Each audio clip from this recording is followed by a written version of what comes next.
what was going into the land that was set apart for the Lord in verse 3?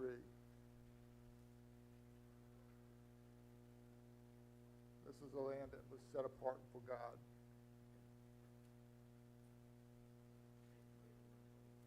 Yep. And the Levites, their 20 chambers will be in that area also. That's in verse 5. Chapter 46. The inner gate that faces east, only certain days will it be open. Which were those days? In verse 1.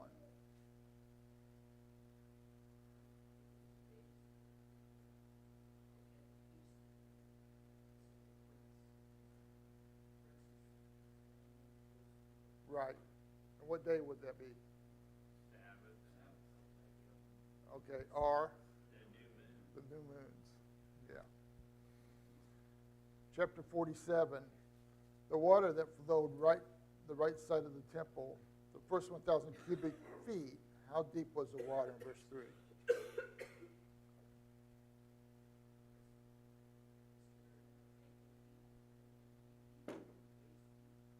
Yeah, you answered all my questions. And then what was the last 1,000 cubic feet? After waist deep, what was it? Yeah, you had to swim it, right? It was over your head. All right. So we start Revelation Monday.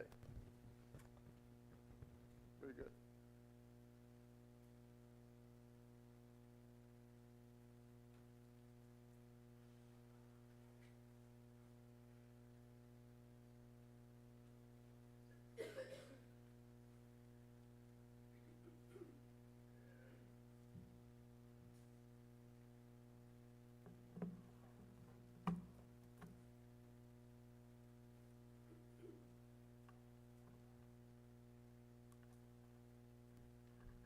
Go ahead and turn to Isaiah 33.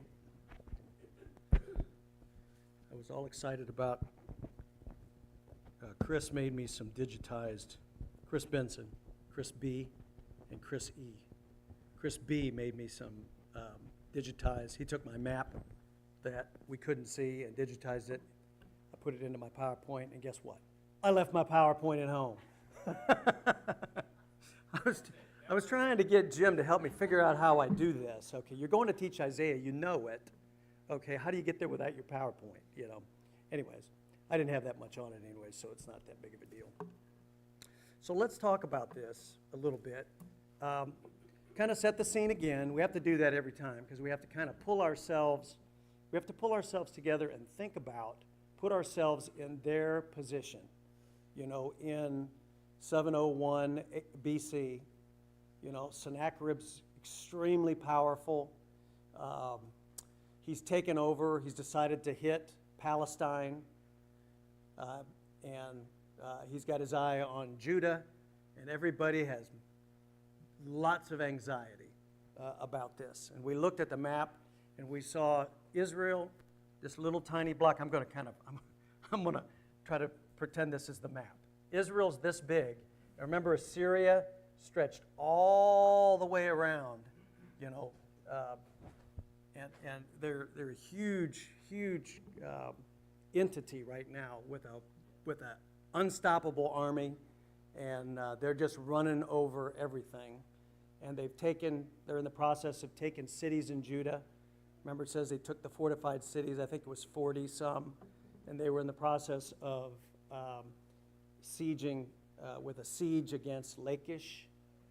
And the Rabshakeh has come in, and he's told them, he said, hey, no one's been able to fight against us. Remember, he uses a bunch of arguments. One of them is, don't listen to Hezekiah. He's torn down all of your God's high places, you know, which is a pretty smart argument. I thought that was pretty good. Anybody that, you know, didn't really realize that those high places were not how God wanted people to worship. They were wrong, and that's why Hezekiah tore them down, and he's praised by God for tearing those down. But the Rabshakeh uses that. He uses the fact that no gods have been able to stop. So his argument was just, look, we're besieging Lachish with all our forces, but we just want you guys to open the doors to us, and let's just be reasonable about this. We're going to take you and put you to a new spot that's really wonderful, Remember, that was their process. Take the Israelites, the conquered people, move them somewhere else, put them in a strange land, and bring the people from the strange land we've already conquered and put them in place of them. That was the deal. It's pretty smart, really, because now you have no, generation after generation, you love the land, and you have a thing. Well, you get moved all the way to Hamath, clear up in the northwest. You're going to just be doing good to get to know the land, so you can survive, let alone fight against the Assyrians. And then the Assyrians were using their men to fight in their battles. As they conquered people, they just increased their army from the people that were conquered.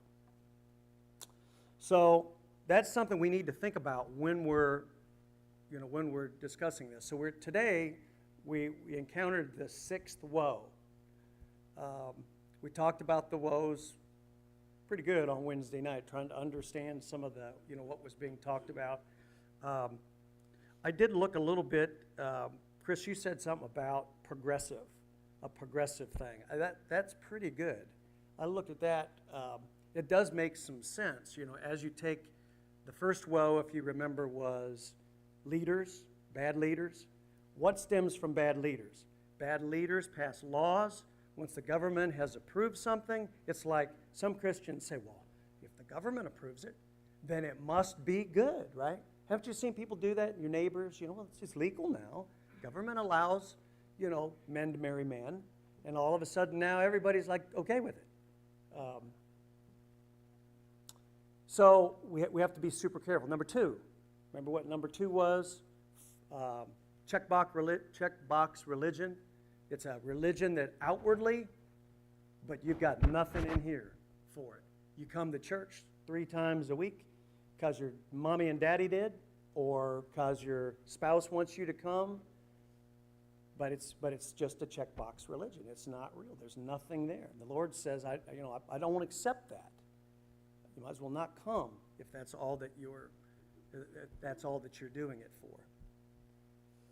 Because the Lord's not going to accept your sacrifice if it's not from the heart. It's not from the heart. And then we talked about 3 woes that were kind of close together, okay? And then we come to the last woe, which was, Assyria is going to be punished. So if you look at it, it's kind of progressive. They just continue to go further and further away from the Lord, until chastisement. And then God has made it very clear that anybody that harms his people, he's going to punish.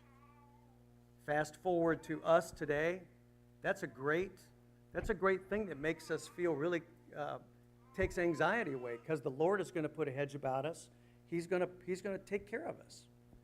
And because of that, it might not be in the way that we think, but we know that he will. Even if it requires our death, we're going to a better place. And if we have faith in that we are going to a better place, then even that gives us great joy and anticipation as we go. So it looks to me that is kind of a progressive type thing that he's going through, and that may be the reason woe 3 through 5 is so close. So, yeah, the Assyrians are in for trouble, aren't they? They're going to get punished big time for doing it. This is not the only place, though, that we've been told that the Assyrians are in trouble. But irregardless, the Lord wants to drive that point home, just like we've been saying about pride. He's driving home the point that you better not harm God's people. If you see your brother or sister that are doing right and you feel envious, repent. Take care of the problem, because it's you. We are to, God's people are special, and they're not to be harmed. All right, let's take a look at the question, see if that sparks some ideas. So, who is exalted? This is question number 1. Who is exalted? The Lord's exalted in all things, right? It sure makes sense, okay?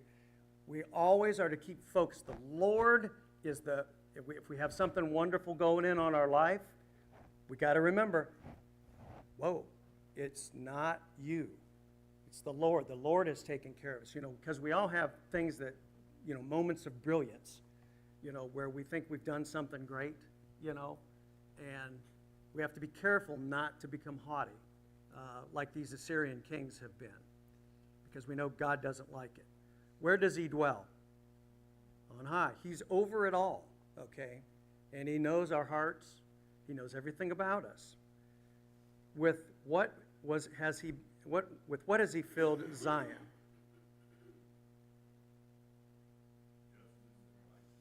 Okay. That's a good point right here. What is Zion? We talk about Zion all the time. Let's talk about Zion universally. Right now he uses Zion a lot to refer to Jerusalem, to those people that are faithfully following the law of Moses. What is Zion, though, when he's talking about it? He uses Zion when he morphs from the Mosaic period into the Messianic period. So if we were going to describe to somebody that didn't know it, what would you say that Zion is? Yeah, today. That's right. Mm-hmm.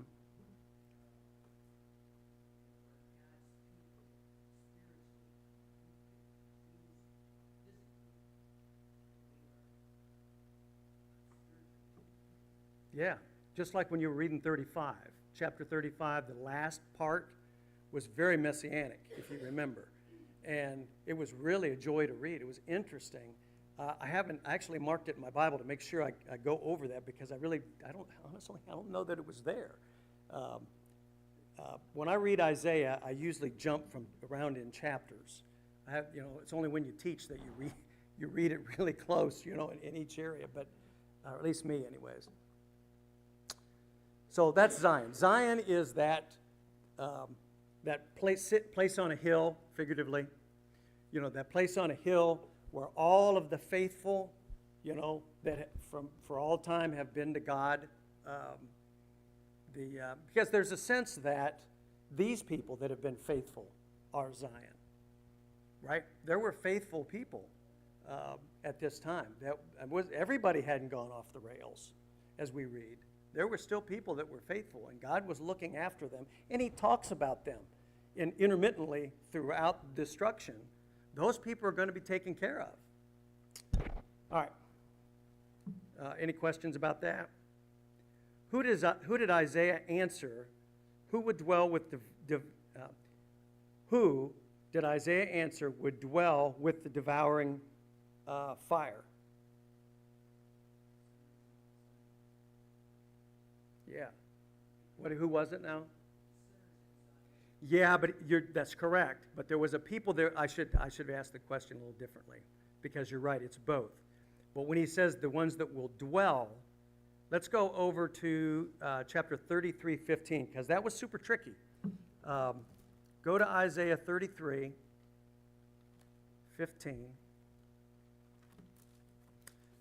At first I wanted to put sinners, because, I'm thinking, wait a minute.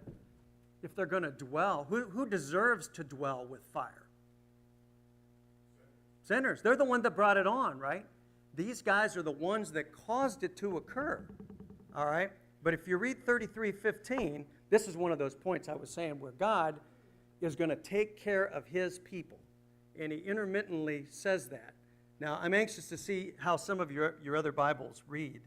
I've got the New King James here. Sorry. Am I doing right? I'm going to start up at 14. The sinners in Zion are afraid. Fearfulness has seized the hypocrites. This is the question. Are you ready? Who among us shall dwell with devouring fire? This is the question. Who among us shall dwell with everlasting burnings?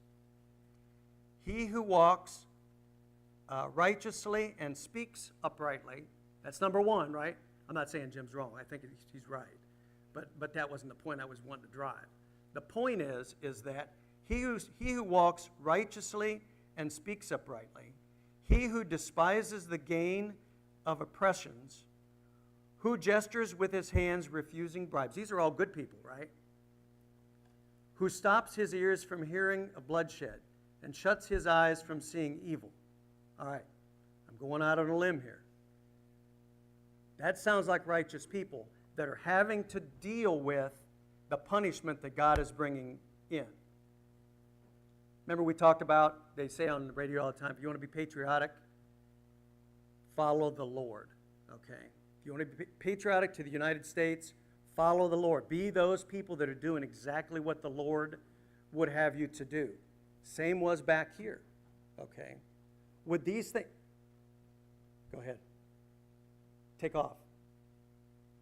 Jesus Christ does not have a nationality. Like, Oh, yeah. Mr. Dwayne, I love you. Yeah, dearly. yeah. I love all y'all. Right. But patriotism in the United States of America and Jesus Christ are incompatible. You are to be a citizen of the kingdom of God. Oh, yeah. Hold on. Yeah. Oh, I'm not... Like, it does not matter where on God's green earth you find yourself, your allegiance is to Him first. Yep. And if you ever put nationality above any of that, you are in sin and you are wrong. Amen to that. So the point is, the Lord, He wants us to remain faithful. He wants us to be faithful. But you know what? Even though that we're faithful, guess what? Whatever land you're in, whether it's America, Uzbekistan, wherever you're at, if people sin and the Lord comes against that nation, which I believe He does today, I believe He rewards and punishes nations, again, just like He did in the Old Testament. So that's one way we can help, is if we follow the Lord. Other comments? Okay. Number 3. What will Jerusalem be as to... Oh, wait a minute. I had some notes here. Hold on here. No. Okay. What will Jerusalem be as to the righteousness? What will Jerusalem be as to the righteous? 33... Yeah, I've got a quiet habitation. You're right. And a tabernacle that will not be torn down, which was pretty cool imagery. You know, we've been trying to highlight the imagery here. He said it's going to be a quiet home, a tabernacle that will not be taken down, not one stake. This is the tabernacle reference. Not one stake will be removed, nor will any of the cords be broken. So the tabernacle, what does that represent, do you think? A quiet home and a tabernacle. What was the tabernacle? Right, that's right. It was the center of worship, wasn't it? During the time that they built it, during the time that they started into the wilderness from Egypt. And God gave them instruction on how to build the tabernacle, didn't He? Right down to the types of fabrics they were to use, who was supposed to carry it. I mean, there was a lot of detailed instruction about this, okay? And so this was the worship place. This was the dwelling place. It's our dwelling place, okay? There's a tabernacle in heaven that's talked about. So this is not going to go away, even in times of trouble. Even in times of judgment, okay, we're going to have a quiet place. Those that are faithful to God will have a quiet place. I love it. Not one stake, not one cord, nothing can be removed. It doesn't matter how bad it gets anywhere, okay, in this life. If you're faithful, you've got this little tabernacle, this little bubble, okay, to go to. Remember, it's spiritual. You've got this place to go. And that is so comforting. I mean, especially when you're in times of great trouble. I love the way he puts that. Now, one stake, not one cord. Number 4. Oh, comments. Anybody? To what is the glorious Lord compared? 33:21. Yeah, that's right. And then he goes on to talk about it. He says, a place where no galley with oars will sail. What's that mean, do you think? It's a broad river. It's we've just come off of the imagery of this place of peace. And now we're talking this beautiful river, okay, that's going by.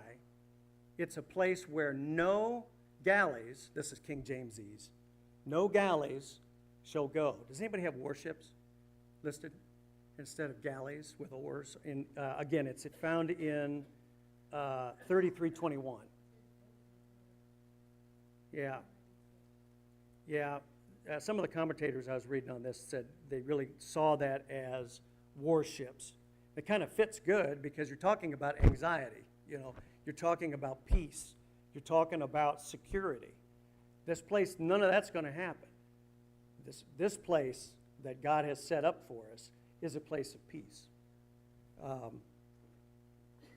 says, no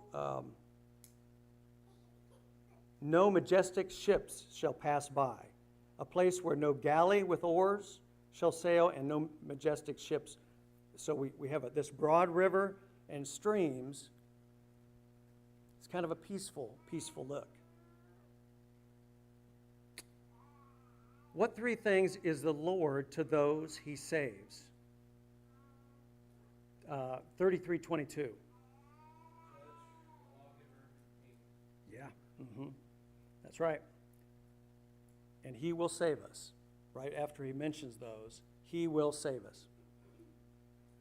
Upon whom is the indignation of the Lord pronounced?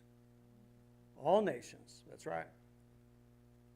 And we know, we've just finished up going through chapters, 13 through 22, the burdens.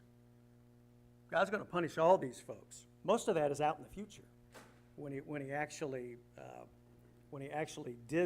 Isaiah actually did reveal what God wanted him to reveal. That was all yet to happen. And Isaiah was shown to be a true prophet because what's the measure of a true prophet? Absolutely. That's right. If you say it, if you're a true prophet, the things that you say will come about. And some of those things that Isaiah said came about. So when Isaiah spoke, everybody listened. Everybody whenever they had a question, guess who they went hunting for? Isaiah. Wanted to know what he thought about a certain thing. So when Sennacherib came and encircled the city, with his small army, with a small part of his army, when he did that, who'd they go to first? They went to Isaiah to find out what he thought about it and have him inquire of the Lord because he had proved himself to be a prophet.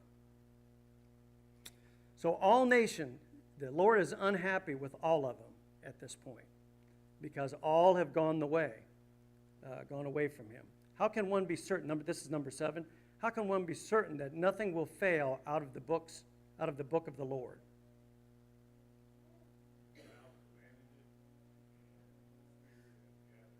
What was the first part, Chris?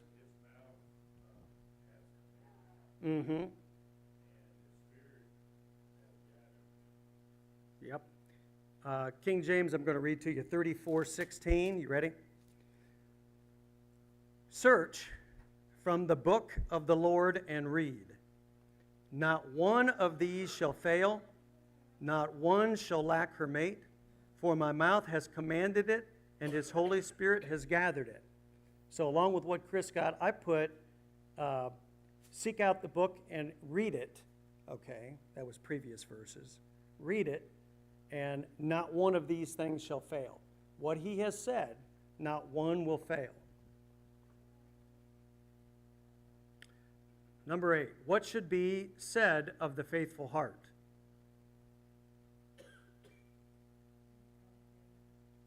Yep. Be strong and fear not, for behold, your God will come with a vengeance. He will save you. That's 35:4. And again, we beat that horse pretty good. The Lord is going to take care of his own. He's told us that. And I believe that that's one of the things that we get out of the Old Testament. As we go back and study of the Old Testament is pretty important, isn't it? Doesn't everybody pretty much agree that? Studying the Old Testament is really key because this is one of the things it tells us. It shows us that God's very concerned for his people and he takes care of them. We watch how he, over time, has taken and formed the nation of Israel, how they've gone into captivity, how the Lord has saved them, how he's brought them out and made them as a nation with people more than the sand of the sea, Abraham was told. This is going to be a great nation, and God has taken care of them and chastised them as they needed to be. Number 8, what should be said of the fearful heart?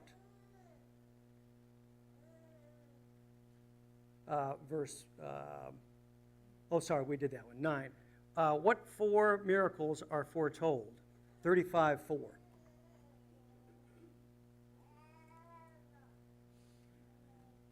What were the 4 miracles that were foretold in 35:4? The eyes of the blind would be opened. Mm-hmm.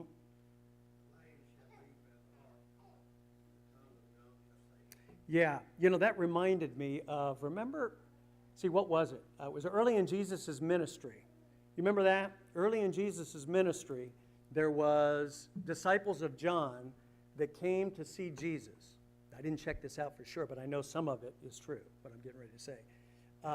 They came to Jesus and they asked him, "Are you really the Messiah? Our master wants to know." John was still alive. He wants to know. And that's what he said. He quoted that, those same things. Go and tell him this. So that's pretty key when we read 35, when we put the two together there and we say, definitely talking about the Messianic age, in verse 35. I don't think there's any argument about that. Is that what all of you thought when you read that section? We're definitely talking about the coming of the Christ. Who would walk in the highway called the highway of holiness? The redeemed. And we got a thought question on that one, which we'll tackle in just a minute. The treasure of the Lord is said to be the whole universe. Yeah. Yep, and that caused me to think of Proverbs 1:7. Proverbs 1:7 says, "The fear of the Lord is the beginning of knowledge." And knowledge is everything, right? I mean, we have to have a knowledge of Christ in order to be able to come to him, in order to come into the kingdom. And further, with that knowledge and the fact that we've come to the kingdom, we gain wisdom. And wisdom is everything for us. Everything else is not material compared to those things. Our understanding of the kingdom and our work in the kingdom.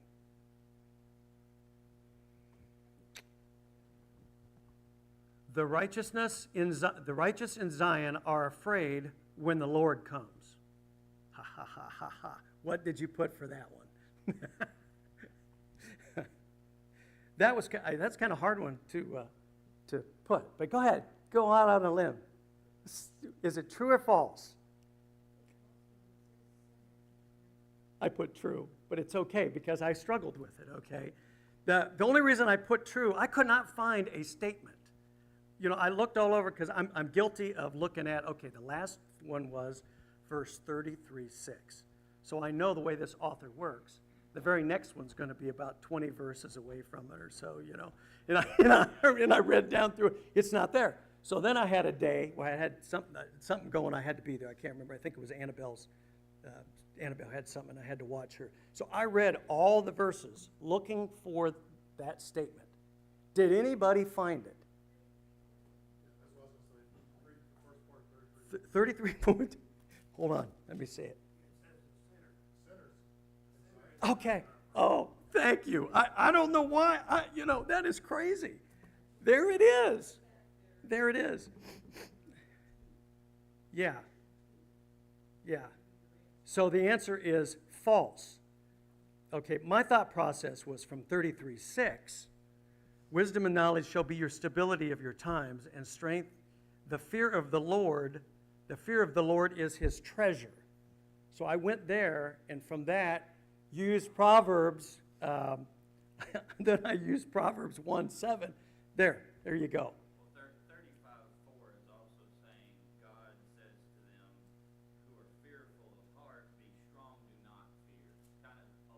Right. Yeah. But talking about that future Zion. Yeah. People are not. God's saying, "Don't be afraid. The enemies of God have to Yeah, yeah. I still can't believe that I missed. Right there it is. The sinners in Zion are afraid. Very good, people. Excellent. You did great. I read it, though, okay, and I couldn't find it. So, 3. The sword of the Lord is described as coming down upon Idumea. Now, before we even address that, I'd like to ask Brother Harkrider why he used the word Idumea. The sword of the Lord is described as coming upon Edom. Now, Idumea, it came a long time after where we're at right now. Remember Herod? Herod was, was he in Nabian? Idumea is a more recent term for that area than Edom. Does anybody have, what do you got? Idumea? I was reading, I switched over to the New King James for this lesson. I've been looking around at different versions. What verse is that? Let's see, that's, bear with me a minute. 34:5 says Edom. Okay, yeah. Yeah, it's just, so that's why I did it. King James says Idumea. So the sword of the Lord is described as coming down upon Idumea. The answer is true, absolutely. The Edomites, and that's a thought question. We'll address that in a minute. Number 4, sorrow and sighing shall flee away. Yep. The wayfaring man, though fools, shall not err in the highway of the Lord. There was another hard one. I put 2 answers and crossed it out. All right, what'd you put? Anybody, be brave. That's what I put, but I had false down there originally.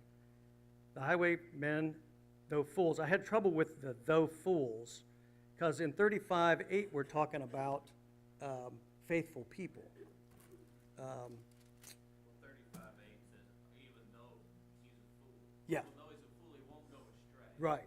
And why is he calling him a fool there? Do you know? Well, it's probably just talking about the effect of the highway of holiness. Even for the simple, it's going to bring Right. them in. Even those who are simple and without understanding, they can become part of that highway of holiness and then be put on the right path. So. Yeah. I thought I rectified it by saying in my mind was, look, we're all fools. The fact that we sin means that we're fools, okay? Now, the Bible doesn't use it that way all the time, but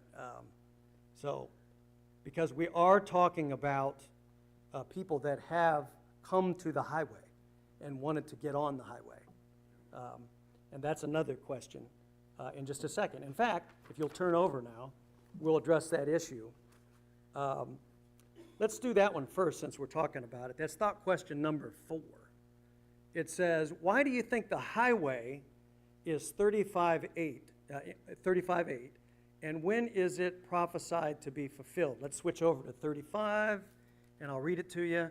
A highway shall be there, and a road, and it shall be called the highway of holiness. The unclean shall not pass over it, but it shall be for others. Whoever walks the road, although a fool, shall not go astray. And the question is, when do you think that was fulfilled? In the time of when the Assyrians? Or some earlier date, or later date, sorry. When do you think that highway, and why? Really? Yeah. I don't think it's dual because we've switched over to the Messianic, I believe. Anybody want to back Chris up? I think we've gone Messianic at this point. I definitely believe the future, talking about the exile that considered to be fully and ultimately fulfilled in the future, the second coming of Jesus. Yeah. I mean, there's some people some of the commentators said that, but I really think when I read it, I'm seeing pure Messianic, this highway, the Lord even spoke about a highway, So there were other verses, and this is not the first time Isaiah's prophesied of one. In 19:23, in 11:16, 49:11, 62:10, in all cases really We're talking about the highway that Jesus would put forth. Okay, I'm pretty sure. Jesus said, oh, go ahead, Jim.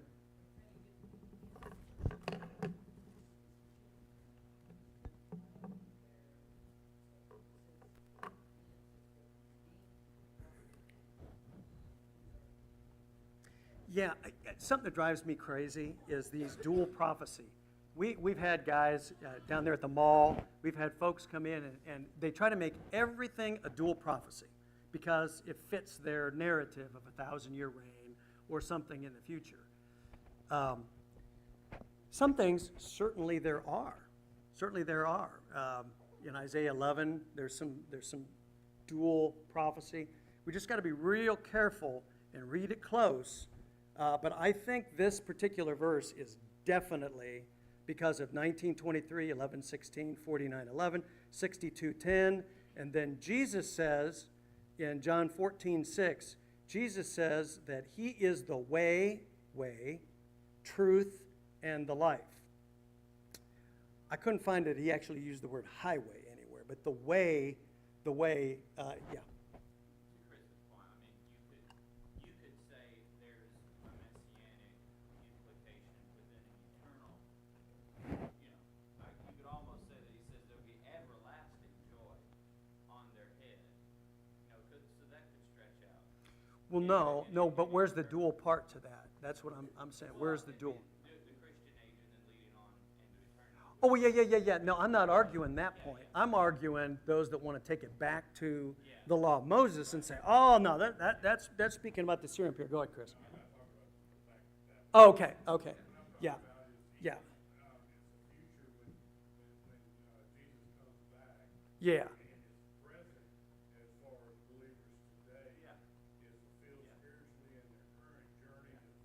Yeah, sorry. I got this pet peeve against this. These guys, they want to make a dual prophecy out of everything. And it's, wait a minute, let's read this. What is it saying? What's the context? No, it's not dual. But when they want to do it, they want to do it Jesus and something that's getting ready to happen out here in the future, a 1,000-year reign, or the Israel coming back together as a nation, completely converted to Jesus Christ on the earth, okay? Have you guys heard this stuff before? Okay, that's the dual stuff that makes me nuts. Yeah, go ahead.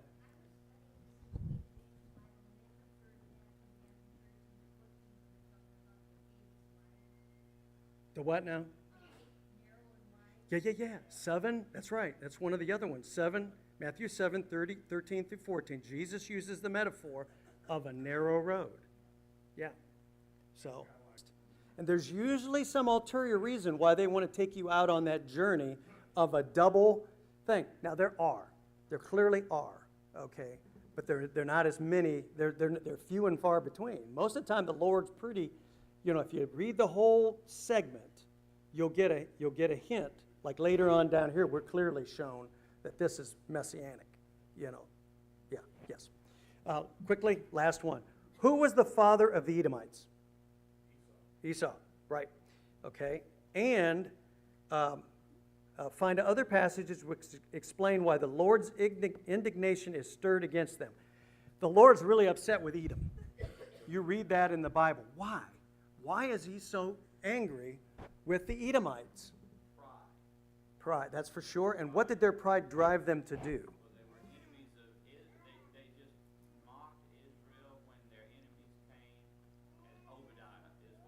Yeah, right. The whole little book is about this. Every time Israel would fall, Edom would sit back and, look at there, and mock them, and even, they had conflict with it. Yeah, it's interesting too. It tells them, you that dwell in the cliffs, you think you're so, it makes you think of Petra, when that happens. Anyways, but it's true throughout the Bible. I went out and grabbed all the verses that I could find on that. Numbers 20. What happened in Numbers 20? They're coming out of Egypt. Edom, their relatives said, no, you're not coming through our land. You come through our land, I'm going to put you to the sword, okay? And they said, look, we won't touch anything. We'll just walk through the land. If we drink any water, we'll pay for it. I mean, they were begging their relatives to let them come through. No. Then there's Psalms 137:7, and Obadiah.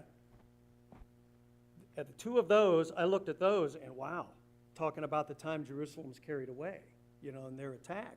And what were they doing? I think it's Psalms that says, raise the city.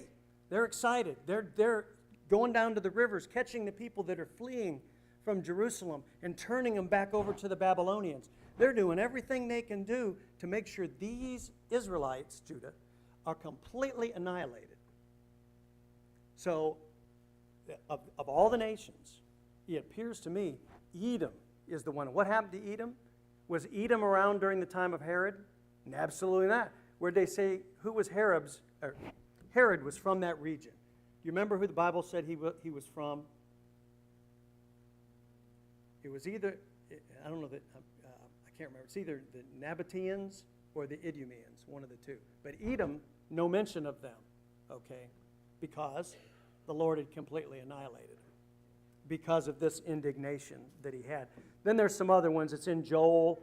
There's one in Ezekiel. There's one in Malachi. There's one in Jeremiah 49. A whole bunch of stuff.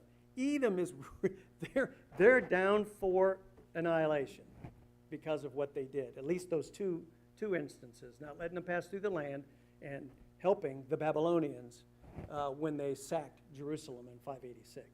So, there you have it. All right, we'll do 14. We'll do 14 on Wednesday. I think there's a good lesson that can be learned from the Edomites. It seems Yeah. from Genesis 33 that Esau had pursued Jacob. It seems that way. Right. He had grown up and become the big man that he should have been. And he looks like he forgave him, Sure looks that way. but it